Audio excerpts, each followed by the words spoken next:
There is a specific loneliness that comes not from being misunderstood, but from having arranged your entire psychology around the belief that you are the kind of person who will be misunderstood. You have felt it. The particular ache of being in a room full of people who are laughing at something and finding yourself watching them laugh, slightly outside the scene, with the quiet sense that something about your experience is different in kind rather than in degree. Not better, you tell yourself. You are careful not to say better, just different. More complex, less easily satisfied by what satisfies other people. And this difference has been, for a long time, one of the organizing facts of your interior life. It explains things. It explains the vague dissatisfaction with outcomes that other people seem pleased with. It explains the loneliness, which is real. It explains why ordinary praise feels faintly insulting, why ordinary affection feels insufficient, why ordinary life, the unremarkable, recurring texture of days that pass without revelation, produces in you a low-grade sense of wrongness, as though something that should have arrived by now has not yet arrived. You have probably been told at some point that you think too much. You have almost certainly decided that this says more about the person who said it than it does about you, and you have probably been right about that in the specific instance. But there is a version of thinking too much that is not a mark of depth. It is a form of activity, a way of keeping the machinery running so that certain quieter recognitions cannot quite surface. The person who is genuinely at peace with being exceptional does not spend much time thinking about their exceptionalism. The person who needs the belief in order to manage something, to account for something, to protect something, thinks about it constantly, in the oblique and self-referential way that any load-bearing belief tends to occupy the mind. The thing is, you have been using this self-concept to manage a particular kind of pain, and the management strategy has been generating the pain at the same rate it has been alleviating it. Start with what the belief actually does before evaluating whether it is true. The belief that you are exceptional, not in the crude sense of believing yourself superior, but in the subtler and more insidious sense of believing your inner life operates at a register that most people do not access, functions as an explanatory framework. It explains your history. It explains why the ordinary accommodations that seem to work for other people have not quite worked for you. It explains the loneliness, which is perhaps the most important thing it explains, because the loneliness is real and it requires an account. And the account that exceptionalism provides is one of the most psychologically economical available. You are alone not because of anything you have done or failed to do, not because of any specific pattern in how you engage with other people, but because the field of people capable of meeting you at the level you inhabit is simply smaller than average. This explanation is not nothing. It may be partly true. There are people who are genuinely exceptional in specific domains. In intellectual capacity, in emotional depth, in creative range, and for whom the ordinary social world is, in those specific domains, genuinely insufficient. But here is the thing about that true version. It is not the version you are living. The genuine version is specific. It identifies a precise capability, acknowledges the precise limitations that accompany it, and is humble about everything outside its domain. The version you are living is general. It applies everywhere. It covers your loneliness, your disappointment with your outcomes, your difficulty with ordinary intimacy, your inability to be satisfied by what satisfies other people. It has explanatory range far beyond anything a specific exceptional capacity would generate. And that range is the tell, because a genuine exceptional capacity makes a person more capable in its domain and entirely ordinary outside it. The myth of general exceptionalism, the belief that your inner life is categorically different from the people around you in ways that apply across situations, makes a person incapable of ordinary experience without the compensating advantage of unusual capability. It does not make you more. It makes ordinary life feel consistently less than it should be, which is not a mark of exceptional depth. It is the signature of a self-concept that has been protecting you from something it would be more honest to examine. Nietzsche had a precise name for the psychology of the person who compensates for ordinary outcomes by constructing a narrative of special suffering. He called it ressentiment. And while his most famous application of the concept was to social class and the moral systems that emerge from powerlessness, the mechanism he identified operates with uncomfortable precision at the level of the individual self-concept. Ressentiment is not resentment in the simple emotional sense. It is a psychological structure, the process by which the inability to achieve something in the external world is converted into a moral or metaphysical claim about the internal world. The person in ressentiment does not say, "I failed to achieve what I wanted and I need to understand why." They say, "What I wanted was beneath me to begin with, and the fact that I did not achieve it reveals something about the inadequacy of the domain rather than about any insufficiency in me." The ordinary outcome becomes evidence of the extraordinary self. The gap between ambition and reality is filled not by revising the ambition or working toward the reality, but by reinterpreting the gap itself as confirmation of something the world cannot yet recognize. This is not a small operation. It requires considerable psychological energy, and it runs continuously, and you may not be aware of most of it.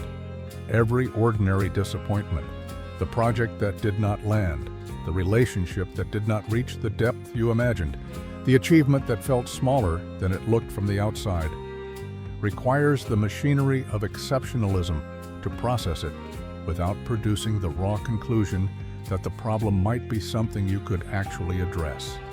The machinery converts each disappointment into evidence. Evidence of the world's limitations, evidence of how rare the thing you actually need is, evidence of the rightness of your sense that you were always going to find this harder than other people find it. What Nietzsche noticed about this structure, and this is the most precise thing he said about it, is that it generates a person who is, in a specific and measurable sense, dependent on ordinary people to confirm their self-concept. Because the exceptionalism is defined against the ordinary. You need the people who are satisfied by ordinary outcomes, who do not feel the wrongness you feel in ordinary life, who can sustain ordinary intimacy without the longing for something more. You need them to remain ordinary, to not examine themselves too closely so that the contrast remains available. The person who believes themselves exceptional needs the average as a backdrop. And this is, quietly, a form of bondage. Your self-concept requires a specific relationship to the people you have convinced yourself you have transcended. Jung's concept of inflation, which is distinct from his more famous work on the shadow and less often discussed, describes a specific psychological condition in which the ego has identified with something larger than itself. Usually, inflation is discussed in terms of grandiosity. The person who has identified with an archetype, who believes themselves specially chosen, who has lost the ordinary sense of their own limitations.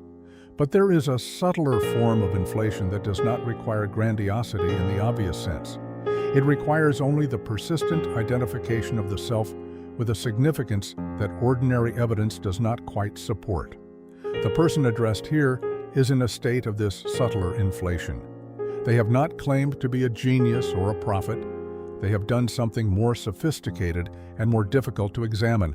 They have claimed a quality of interiority, depth, sensitivity, complexity, that cannot be directly tested by outcome, and that can therefore be maintained indefinitely in the face of evidence that would otherwise require revision.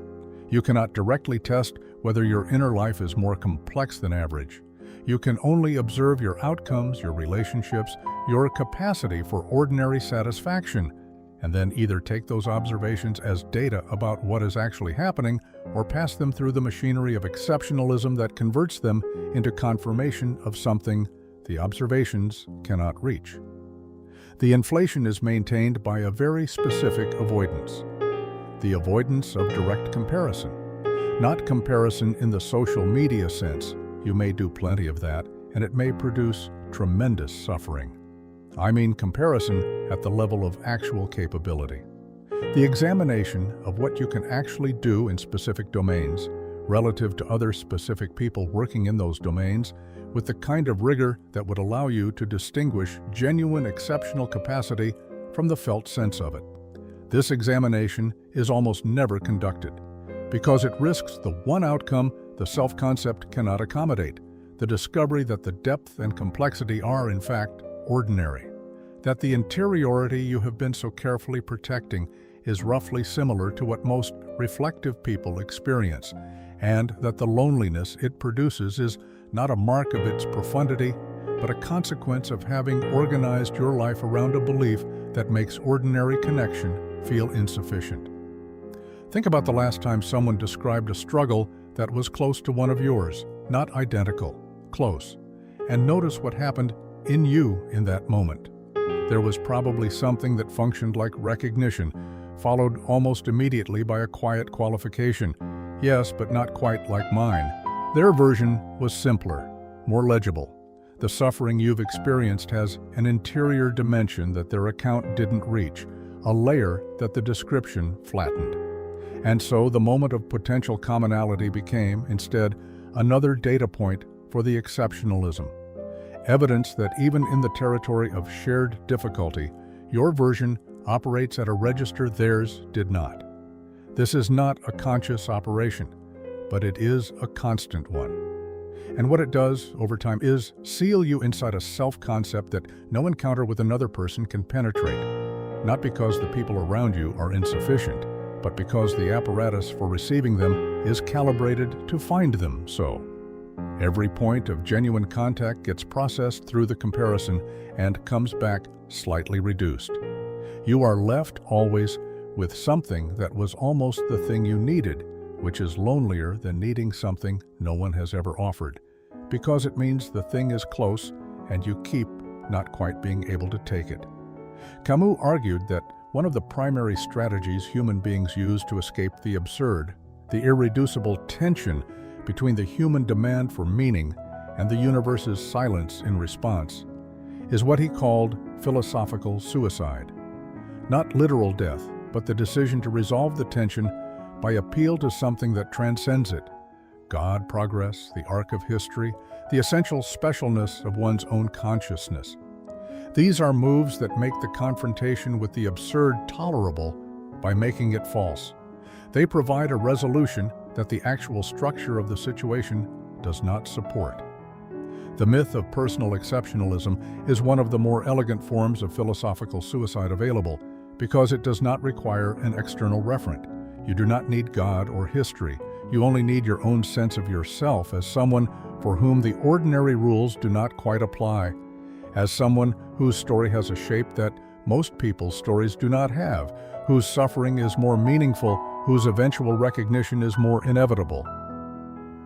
This is enough to resolve the tension. The absurd produces the feeling that your existence has no guaranteed significance. Exceptionalism says, no, yours does. Not because of anything external, but because of the quality of what you carry internally. The resolution is entirely self-referential, and because it is self-referential, it is unfalsifiable. It cannot be proven wrong by any outcome, because every outcome is interpretable through the framework that produced it. Consider what that means in practice. The project that does not succeed confirms the world's inability to recognize what you offer. The relationship that does not reach the depth you require confirms the scarcity of people capable of meeting you. The years that pass without the arrival of the significance you feel is coming confirm only that significance of the kind you are waiting for takes longer to recognize than ordinary significance. There is no outcome the framework cannot absorb. This is not a sign of the framework's strength. It is a sign that it has been designed, not consciously but functionally, to be immune to revision. Camus's response to all forms of philosophical suicide was not consolation. It was revolt. Not a revolt against the absurd, which cannot be overcome, but a revolt against the temptation to resolve it falsely. The honest position in his framework is to face the absurd directly, without resolution, and to live in full acknowledgement of it.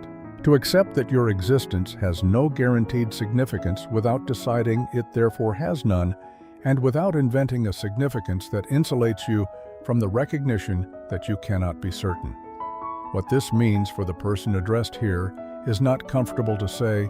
The exceptionalism is a resolution. It is a move against the vertigo of being ordinary in a universe that does not care about the distinction between ordinary and exceptional. And the revolt Camus would recommend is the exact move that feels most threatening. To relinquish the self-concept organized around specialness, not into resignation and not into false humility, but into the honest uncertainty of being a person who does not yet know what they are capable of and who cannot know without the kind of engagement with ordinary reality that the myth of exceptionalism has been protecting them from. Fromm's analysis of what he called the authoritarian character, the psychology that organizes itself around submission to something larger and domination of something smaller, unable to tolerate the in-between position of being simply one person among others, maps onto the exceptionalism problem in a specific way. The authoritarian character, in Fromm's formulation, cannot bear autonomy, the freedom of being an undetermined, ordinarily situated person, someone whose significance is neither guaranteed nor denied, who must construct meaning from uncertain material, produces in them an anxiety so acute that they will construct a structure to escape it. They will find something to submit to and something to feel above, and in the gap between those two positions, they will locate themselves. The person who has organized their identity around exceptionalism has done something structurally similar. They have submitted to the myth, to the narrative of special interiority, and arranged everything beneath it, the ordinary people who cannot understand them, the ordinary outcomes that confirm the world's inadequacy, the ordinary pleasures that are somehow not quite enough.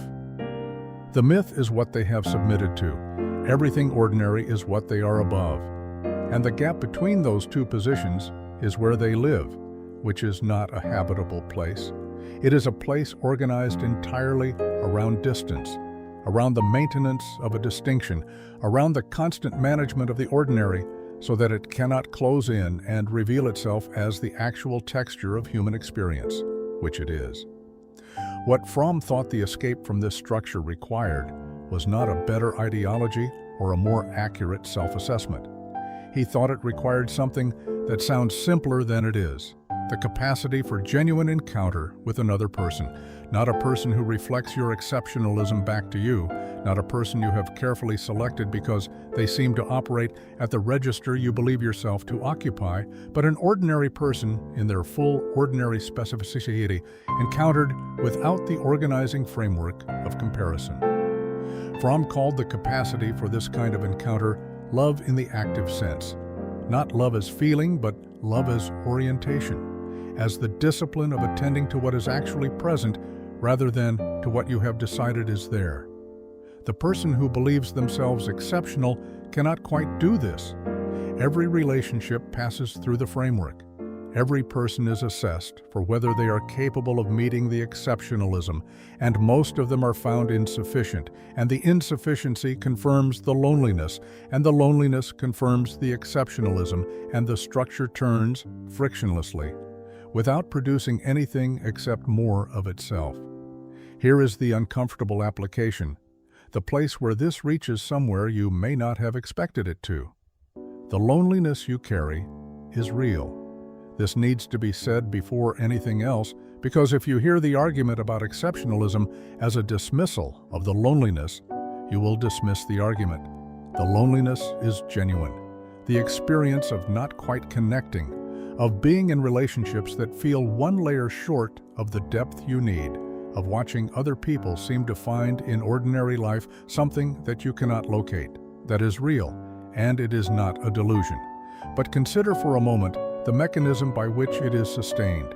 The loneliness requires the exceptionalism to remain interpreted as loneliness rather than as feedback. Without the self-concept organized around special interiority, the experience of not quite connecting with other people becomes information about how you are engaging, about specific patterns in how you show up, what you offer, what you withhold, what you are actually making available to other people, and what you are protecting behind the framework of being the kind of person who is hard to reach. With the self-concept, it remains evidence of how rare the connection you require actually is. And this is the thing that makes the loneliness so persistent. It is being continuously regenerated by the same structure that was constructed to explain it. You believe you are exceptional. You bring this belief into every relationship, where it operates as a kind of invisible barrier, not deliberate, not malicious, but structural. The person across from you is being, without either of you quite naming it, assessed. Are they capable of the depth required? Can they meet you at the register you believe yourself to occupy? And almost everyone fails this assessment, not because they are insufficient, but because the assessment is designed to produce failure. Because genuine connection does not happen between a person and a mirror of their self-concept. It happens between two people who are both genuinely present, which requires both people to have put down the framework they brought into the room. The self-concept organized around exceptionalism does not permit this. It cannot be put down temporarily and picked up again. It cannot be suspended for the duration of a conversation and then resumed. It is not a hat, it is the structure through which everything is perceived, which means that as long as it is in place, no person, however deep, however rare, however genuinely capable of the thing you say you need, will ever quite arrive in the way you are waiting for them to arrive, because the waiting itself is part of the structure. The expectation of insufficiency produces the experience of insufficiency, which confirms the exceptionalism, which deepens the loneliness, which confirms the need for the exceptionalism. This is not to say that your loneliness is self-created in the simple sense that you are keeping people at a distance deliberately, or that you are choosing isolation over connection. It is to say something more specific. The framework of exceptionalism makes it structurally impossible to take the loneliness as information, because information implies that something could be different, that a pattern could be examined and revised, that the ordinary human work of making connection might apply to you in the same way it applies to everyone else. And the self-concept organized around exceptionalism requires that this not be the case, requires that the loneliness be a condition of your nature rather than a consequence of a practice that could, in principle, be changed. What you are protecting with the exceptionalism is the possibility that you are extraordinary. What you are paying for that protection is the sustained impossibility of being ordinarily close to another person.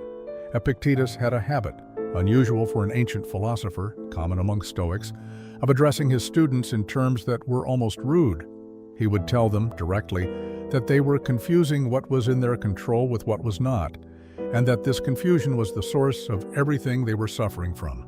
His manner was not harsh exactly, but it had the quality of someone who had spent long enough watching intelligent people make the same mistake that he no longer saw the point of softening it.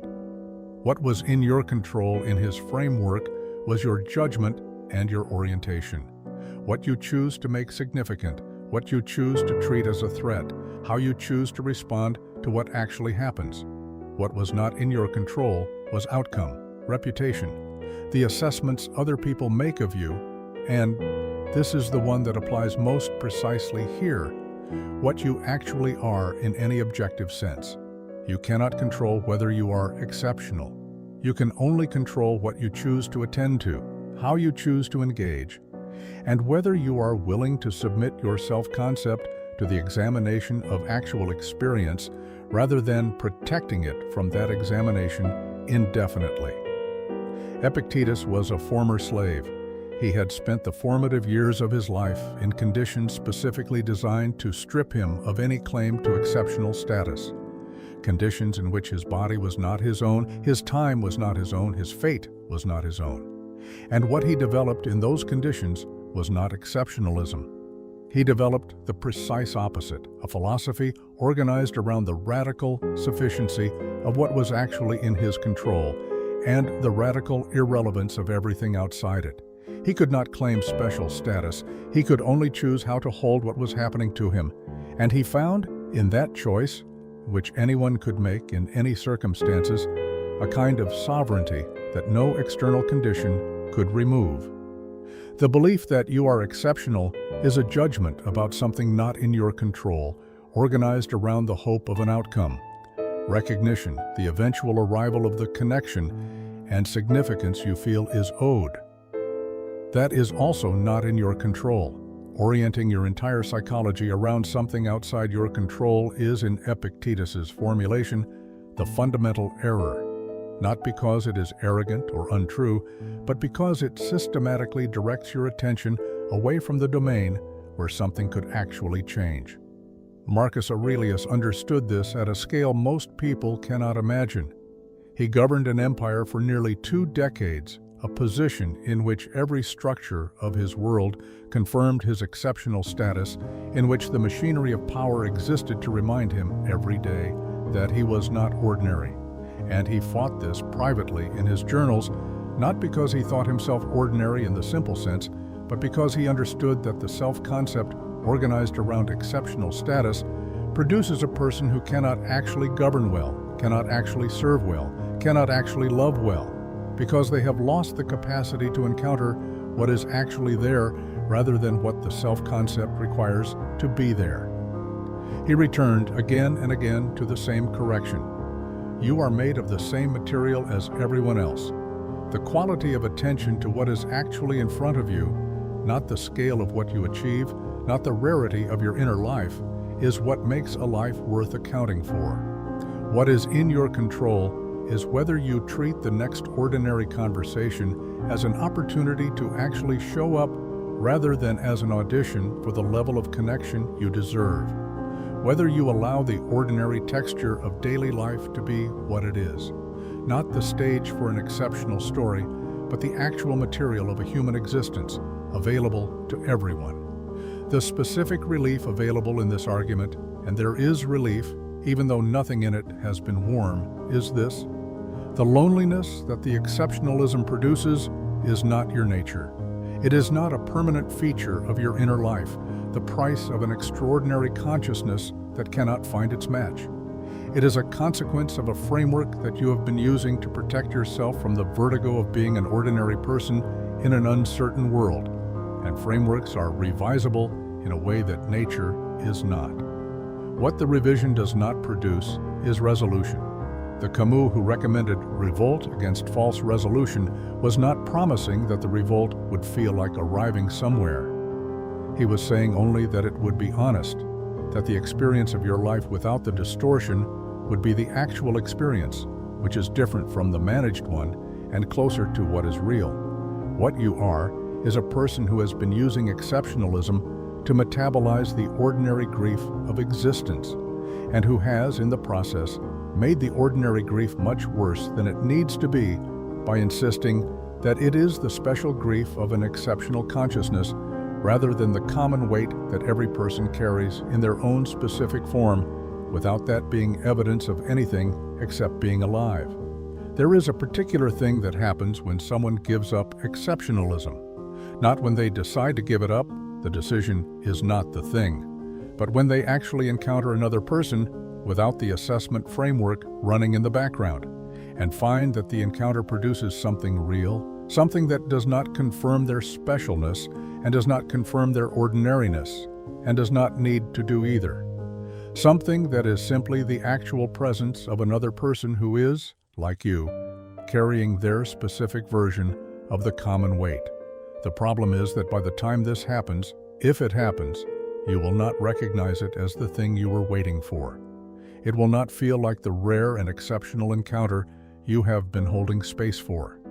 It will feel ordinary, unremarkable, not sufficient evidence of anything much, and you will have to decide in that moment whether that is a failure or whether the framework that made it feel like a failure is the thing that was always wrong. That decision cannot be made in advance.